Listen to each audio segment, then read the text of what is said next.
You're planning your first trip to Italy and your head is spinning. You've got a million questions. Where do you go? How do you get around within Italy? Where do you stay? And how do you avoid making mistakes that ruin your trip? If this is you, you're not alone. Italy is amazing, but planning your first trip can be a little daunting. So we're gonna make this simple. We're laying out a 10-day itinerary for first-time visitors. One that's exciting, but not so crammed that everything turns into a blur. You'll hit the must-see sites in the big 3 destinations, Rome, Florence, and Venice. But you'll do it at a pace that allows you to experience Italy, lingering in a piazza with a cup of coffee, having an unhurried dinner, so that every day doesn't just feel like a sprint. And we're scheduling flights and trains efficiently so you have as much time as possible in each of your destinations. One other point, there are so many options for planning a trip to Italy. Now, we're covering just one of them, but if you'd like more information about developing your custom trip to Italy, we actually have a downloadable Italy trip planning guide that will help you with all the trip planning details as well as preparation for your trip. To find it, you can learn more by using the QR code on the screen with your phone, or there's a link in the description below. Now, before we get into the day-by-day trip plan, we're going to set a few ground rules because these are what really make the whole trip work. First, plan your flight into Rome and out of Venice. That saves a lot of time and stress because you're not doubling back to take your flight home. Second, trains are the smart way to move around once you're in Italy because Rome, Florence, and Venice are all connected by high-speed rail and the stations are right in the middle of the cities. Third, as soon as you know your dates, book the main attractions, the ones you'd really be disappointed if you don't see.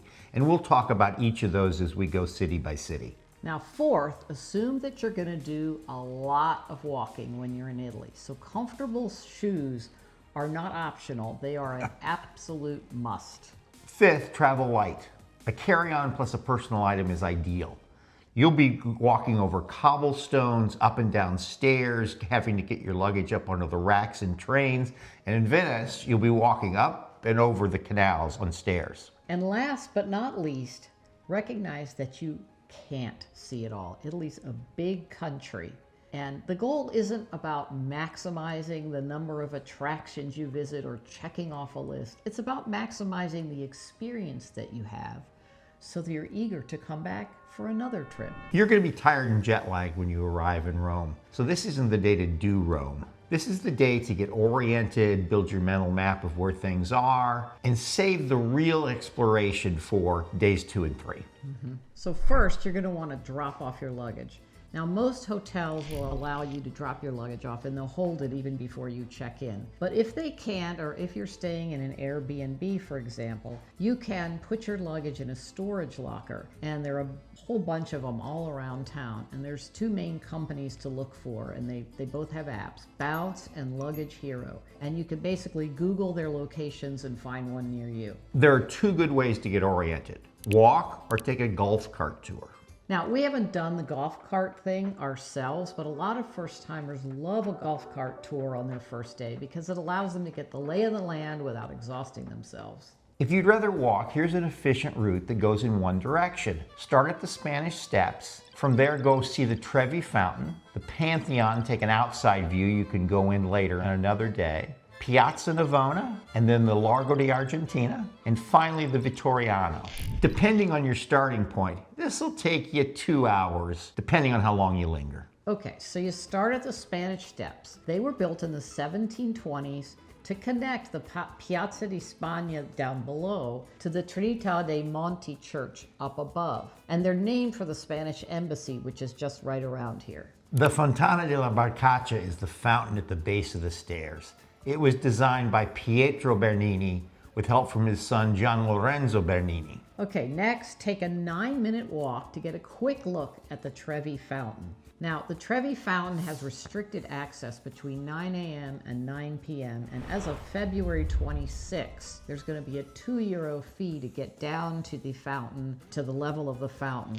So if you're looking to get that coin toss and photo op, the best thing to do is to come before 9 in the morning or after 9 o'clock at night. where the crowds will be much less. About a 10-minute walk will take you to the Pantheon. It's one of the most iconic buildings in Rome. It dates back to the time of the Emperor Hadrian early in the 2nd century, and it started out as a temple, but then later became a church, which is one reason why it wasn't destroyed the way so many of the other ancient Roman buildings were. About 5 minutes will get you to the Piazza Navona. The shape of this piazza was determined by the stadium that was built underneath it in ancient times. It's home to the Four Rivers Fountain by Gian Lorenzo Bernini, and the four gods seen on the corners represent each of the four major rivers in the known world at the time when it was made in the early 1600s. Walk 10 more minutes further and you'll get to the Largo di Argentina, which is the site of one of the most famous moments in Roman history. It's where Julius Caesar was assassinated in 44 BC. And today it's home to Rome's cat sanctuary. A final 10-minute stroll takes you to the Vittoriano, which is also called the Altare della Patria. This was built to honor Vittorio Emanuele II, the first king of the unified Italy. It's also home to the Tomb of the Unknown Soldier. It's a great place to get views across Rome. You can either walk up for free to the lower levels or take a glass elevator up to the top for about 10 euro. After this walk, you're going to be tempted to eat early and crash. But the problem is that in the historic center, the restaurants that are packed at 6 p.m. at night are usually ones that cater to the tourist trade. And what that means is they have very mediocre food at very inflated prices. And look, you didn't come to Italy to eat bad food.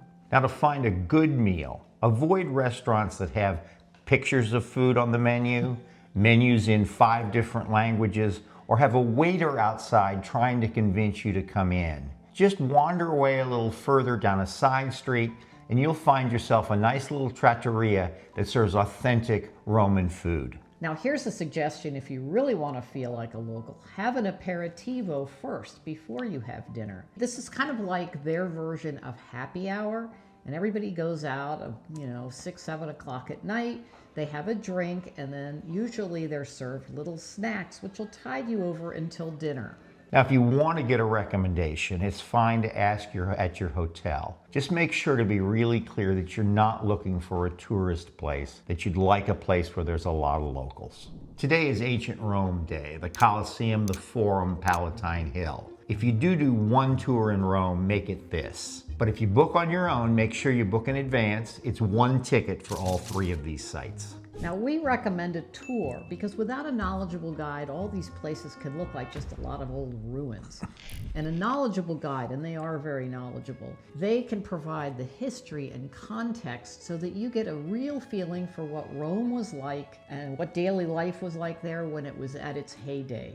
Book a small group tour or a private guide if you can. The right guide can make all the difference, particularly in the Forum, which just looks like a lot of docked over columns if you don't have somebody to explain to you the context and what they really were. And if you want underground access to the Colosseum, keep in mind that you're going to need a very specific ticket. Don't assume that that is included with a general entrance ticket to the Colosseum. Here's a little timing tip. Book the first entry if you can. It'll be cooler and the crowds will be smaller. Absolutely. And bring sun protection and a refillable water bottle.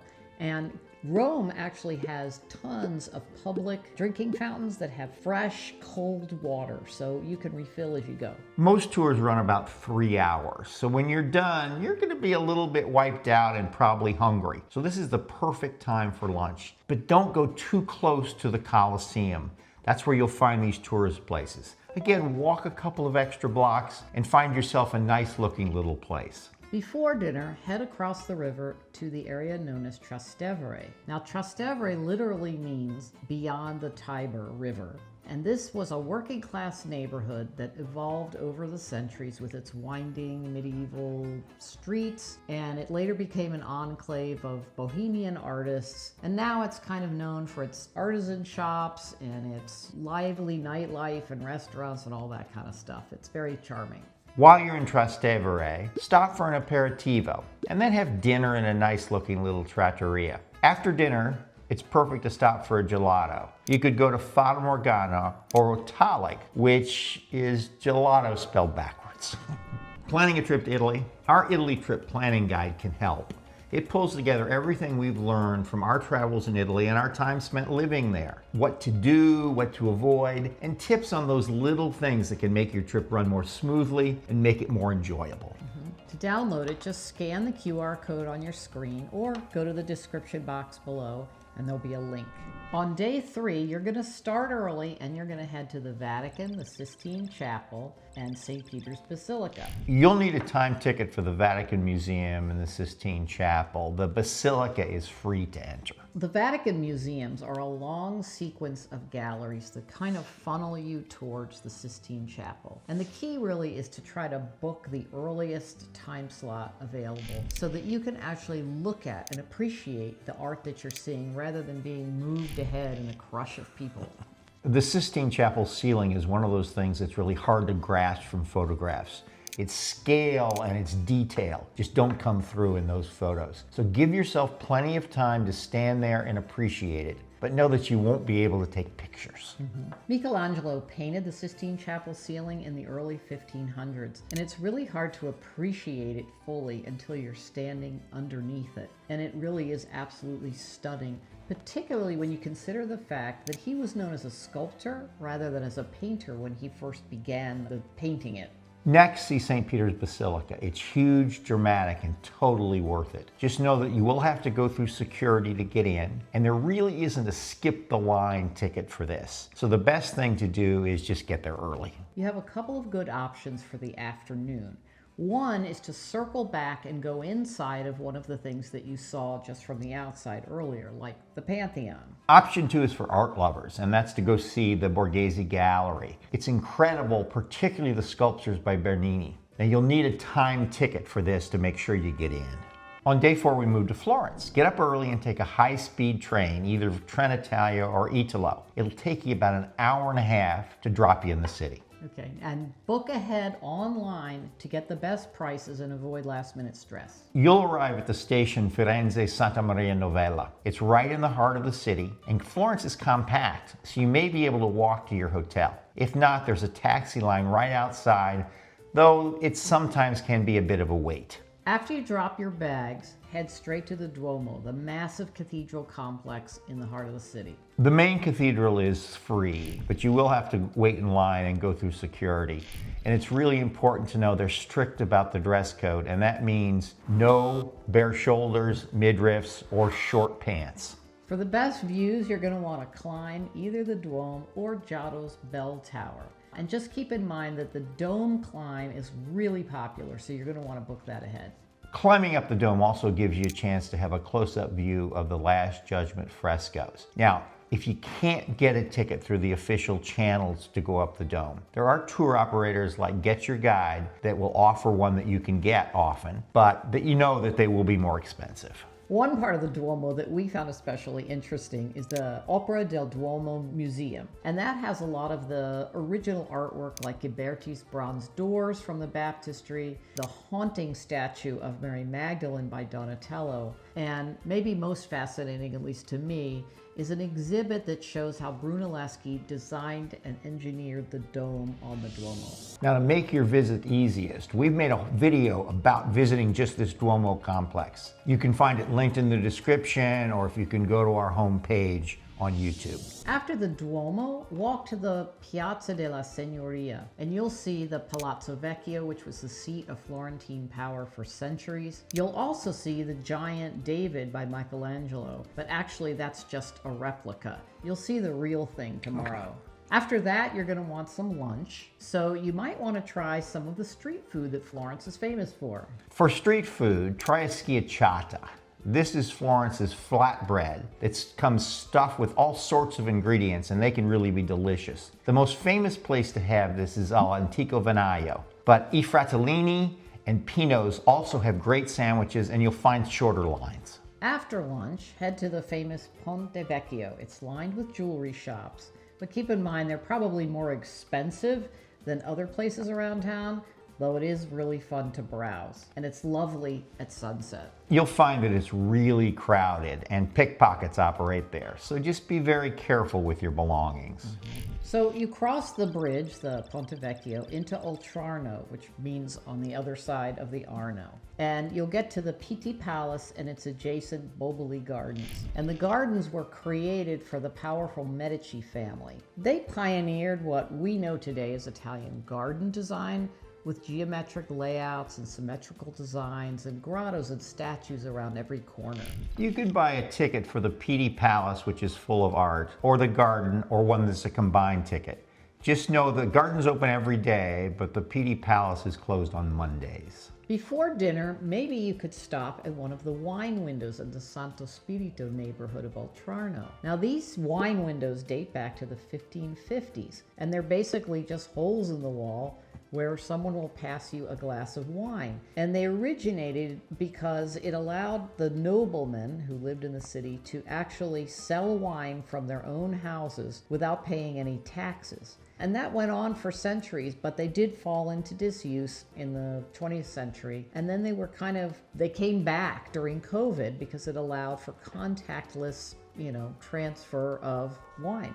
On your second day in Florence, you'll see the Uffizi Gallery and the Accademia. These are two of Florence's most important art museums, and yes, you can see them efficiently. Now start with the Accademia, home to Michelangelo's David. And even if you've seen this statue in pictures or you've seen the replica in Piazza della Signoria, seeing the David in person is absolutely jaw-dropping.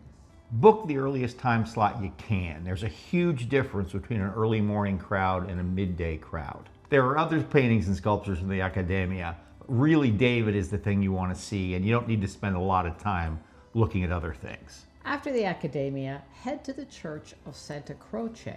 It's famous not only as a church, but because it holds the tombs and memorials of many famous Italians, such as Michelangelo, Galileo, and Machiavelli. Behind Santa Croce is the Scuola del Cuoio, or the leather school. This is the place to go for beautiful and authentic Florentine leather. You can also see the craftsmen working on the pieces. The school was started after World War II by the Franciscans. The goal was to give orphans a chance to learn a trade and then practice that livelihood. By now, if you've worked up an appetite, you can get a great pizza at a nearby Il Pizzaiolo. Or if you'd like a lunch at a more traditional trattoria, try Vini e Vecchi Sapori. It's a small restaurant near the Uffizi Gallery, but because it's small, you're going to need a reservation to get in. After lunch, visit the Uffizi Gallery. It's huge, with over 100 rooms and thousands of pieces of artwork. So the thing to do is to have a plan, and that way you can see it very efficiently.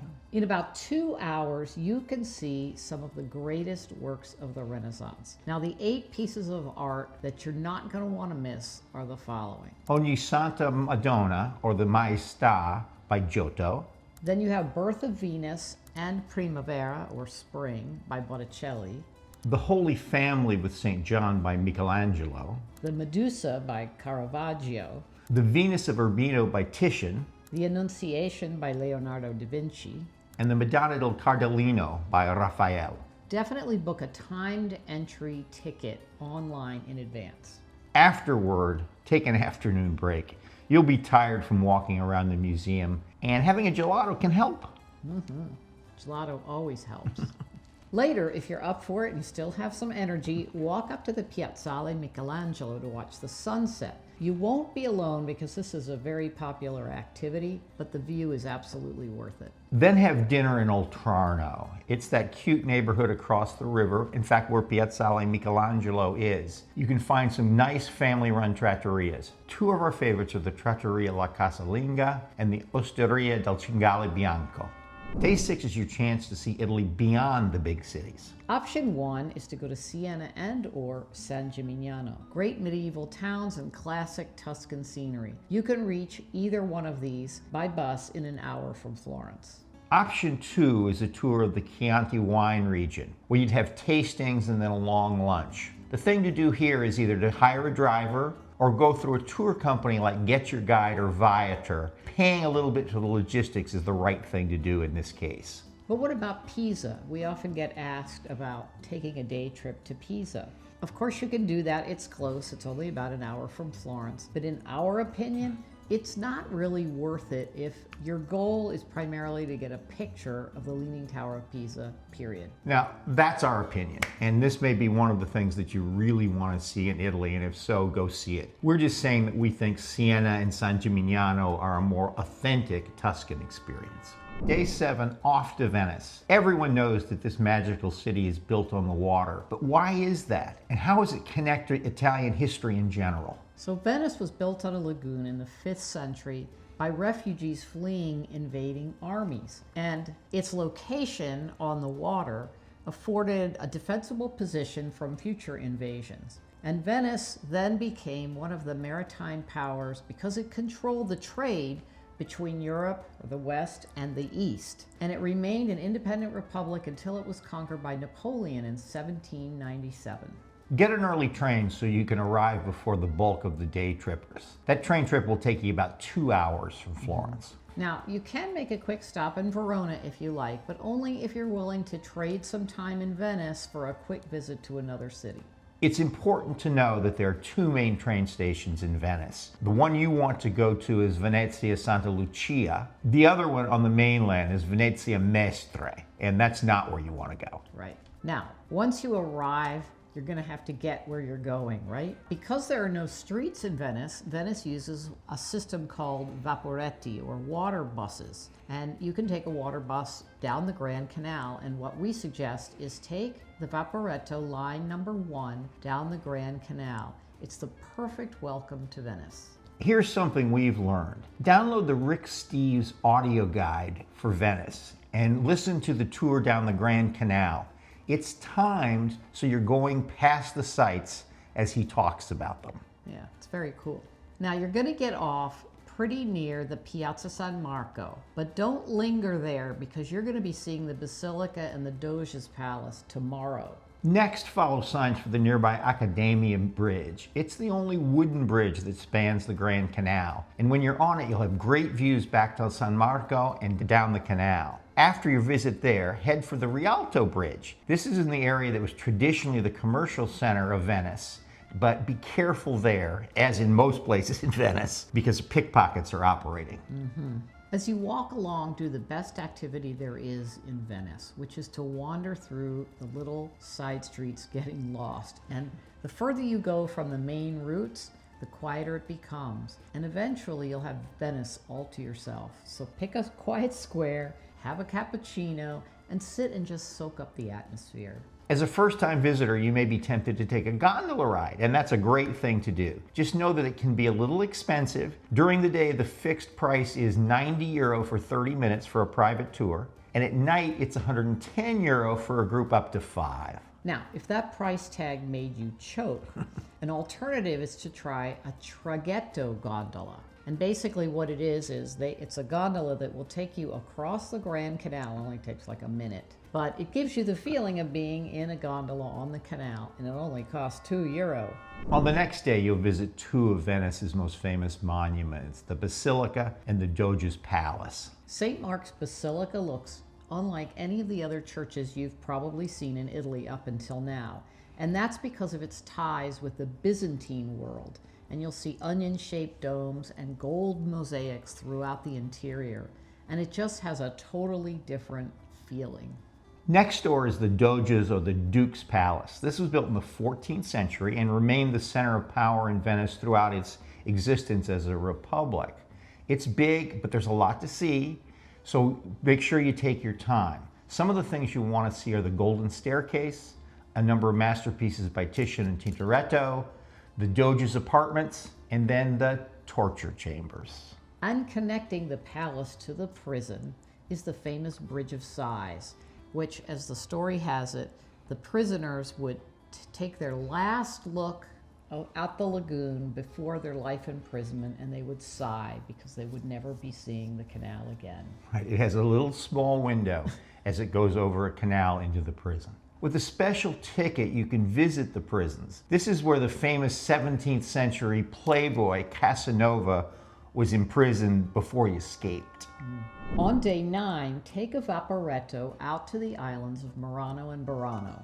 Murano is famous for glass and glass blowing, so if you can, see a demonstration. But if you're buying, don't buy when you immediately get off the Vaporetto. Walk a little bit, and the prices will improve as you get further away from the dock. And once you see Murano, get back on the Vaporetto and head for Burano, which is a little bit further out. And Burano is known for a couple of things: ancient lace making and also the brightly colored houses all over the island. And as this legend has it, they were painted not for decorative reasons, but it was so that the fishermen coming home from sea in the fog could identify their own home. If you happen to be in Burano around lunchtime, there's a cute little restaurant called Al Gatto Nero. It has wonderful seafood, including a dish called risotto di go, which is Venetian dialect for a particular lagoon fish. You should also know that there are tours that actually bundle trips to Burano, Murano, and a third island, Torcello. And the tours are easy, but if you want the flexibility to stay as long as you want in each place, it's just as easy to go on the Vaporetto on your own, and of course much cheaper. Venice departure day is all about logistics, so it'll be easier if you decide the night before how you're going to get from town to the airport. For Marco Polo Airport, you generally have three options. Number one is to take the ACTV or ATVO bus, which leaves from the Piazzale Michelangelo near the train station. It takes about 20 to 30 minutes to get to the airport. The second option is to take the Allelunga water bus. And this is more scenic, but it's slower, and the time depends on exactly where you're starting. But it's likely to take more than an hour. So build that time in if you're going to be doing that option. The fastest way to get to the airport is a water taxi, but of course it's expensive. And it's going to run you about 130 to 200 euro to get to the airport. So that's a good option if you're traveling with a group and you can split the cost among everyone. If you want more Italy travel tips, check out these videos. Ciao for now. A presto!